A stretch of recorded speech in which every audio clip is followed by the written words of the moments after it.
खरं सत्य घरातून बाहेर पडेपर्यंत खोटं 100 ठिकाणी फिरून आलेलं असतं. सत्य हे एखाद्या शांत गंभीर व्यक्तीसारखं असतं, जे प्रत्येक शब्द जपून बोलतं. त्याला पुराव्यांची आणि निष्ठेची सोबत लागते, म्हणून ते बाहेर पडायला वेळ लागतो. तोपर्यंत खोटं मात्र बेजबाबदार वाऱ्यासारखं वेगानं धावतं, लोकांच्या भावनांशी खेळतं आणि क्षणात एका ठिकाणी पोचतं.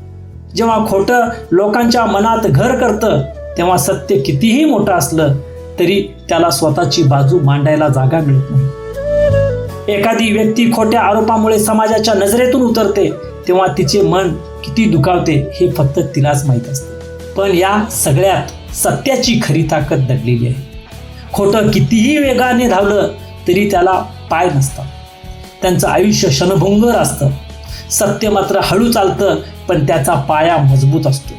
एकदा का सत्य बाहेर आलं की ते सगळ्या खोट्या गोष्टींचा नाश करतं. सत्य कदाचित शर्यत हरू शकेल, पण युद्धाचा अंतिम विजय नेहमीच त्याचा असतो.